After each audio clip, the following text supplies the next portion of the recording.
బొగ్గు scam బయటపెట్టినందుకే phone tapping కేసులో తనను విచారణకు పిలిచారని ఆరోపించారు BRS working president KTR.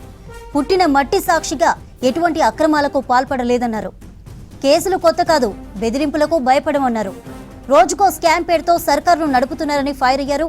హీరోయిన్లతో link పెట్టి తన వ్యక్తిత్వ హననానికి పాల్పడ్డారని విమర్శించారు. రేవంత్కు తొత్తులుగా మారిన అధికారులను వదిలిపెట్టమని వార్నింగ్ ఇచ్చారు కేటీఆర్.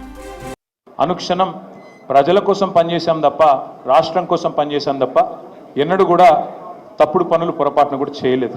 ఇవాళ బాధ అనిపిస్తున్నది, ఎంక్వైరీలతో కాదు, ఎంక్వైరీలకు భయపడేటోడు ఎవడు లేడు, బాధపడేటోడు ఎవడు లేడు. కానీ ఇవాళ ఇంత కష్టపడి మరి కేసీఆర్ గారి నాయకత్వంలో ప్రజలు సాధించుకున్న ఈ రాష్ట్రంలోని పరిపాలన పిచ్చోడి చేతిలో రాయిలాగా మారిపోయింది.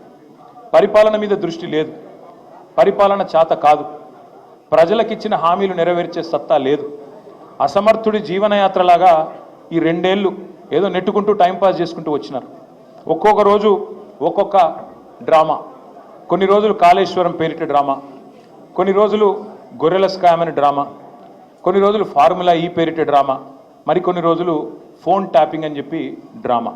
ఈ పుట్టిన మట్టి సాక్షిగా, అంతరాత్మ సాక్షిగా అక్రమ అనైతిక పనులు నేనెన్నడూ కూడా చేయలేదు అనే మాట స్పష్టంగా చెప్తాను. దాదాపు గత 7-8 ఏళ్ళుగా తీవ్రమైన క్యారెక్టర్ అసాసినేషన్ ఎఫర్ట్ నా మీద, వ్యక్తిత్వ హననం.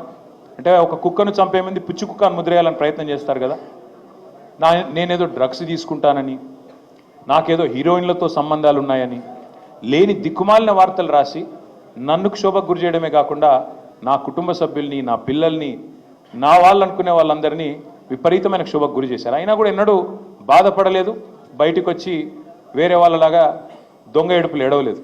ఇవాళ నేను ఏదో టెలిఫోన్ ట్యాపింగ్లో ఏదో విచారణ క్రమాన్ని పిలిచారు, బరాబర్ పోతాం, పోయి అడుగుతా. ఏమడుగుతా? ఏం తప్పు చేసింది మా ప్రభుత్వం అని అడుగుతా, ఎక్కడ తప్పు జరిగింది అని అడుగుతా. ఇవాళ వారు సమాధానాలు చెప్పాలి నాకు. గత 2 ఏళ్ళుగా ఈ ఫోన్ ట్యాపింగ్ పేరిట ఒక డైలీ సీరియల్ మాదిరిగా, అంతులేని కథ మాదిరిగా లీకుల రూపం